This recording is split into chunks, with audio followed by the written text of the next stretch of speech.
आहेत, स्वमदत करणारी इतर जे ग्रंथ आहेत, जे प्रमोट करणारी पुस्तकं आहेत, जे आपल्या मनाला चालना देणारी पुस्तकं आहेत, जे मनावर आपल्या जे मळप आलेलं आहे ते दूर करणारी जी पुस्तकं आहेत, अशा पद्धतीची पुस्तकं आपण वाचली पाहिजे, जेणेकरून आपल्यामध्ये एकाग्रता येईल, आपल्यामध्ये विविधांगी शब्दसंग्रह वाढेल.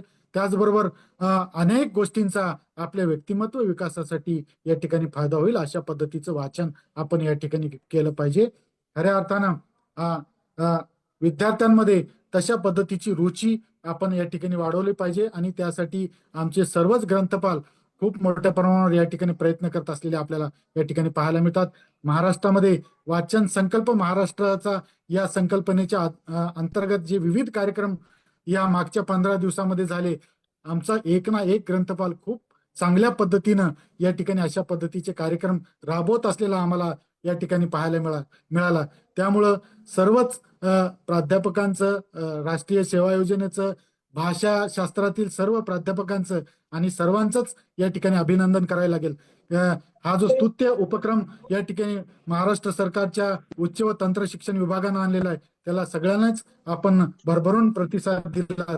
त्यामुळं सगळ्यांचं या ठिकाणी अभिनंदन करतो. आणि या राजमाता जिजाऊ महाविद्यालय, त्याचबरोबर लोकमान्य महाविद्यालय, त्याचबरोबर professor V R Dadge foundation Latur, या सर्वांनी जे संयुक्त या ठिकाणी कार्यक्रम आयोजित केला आणि मला या ठिकाणी बोलण्याची संधी उपलब्ध करून दिली, त्याबद्दल दोन्ही महाविद्यालयाच्या सन्माननीय प्राचार्यांचे मी आभार मानतो.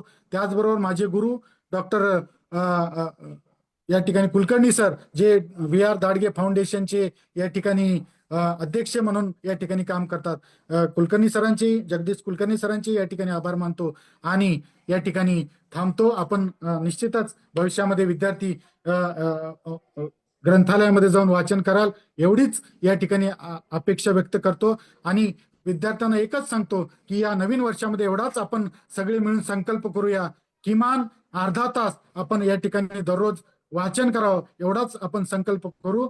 आणि एवढं बोलून मी माझं वक्तव्य थांबवतो. धन्यवाद. जय हिंद, जय महाराष्ट्र.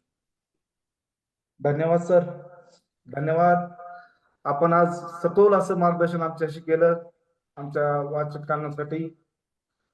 आपण आपल्या व्याख्यानामध्ये आजचा सर्वात मोठा भेडसावणारा प्रश्न म्हणजे आपण काय वाचलं पाहिजे,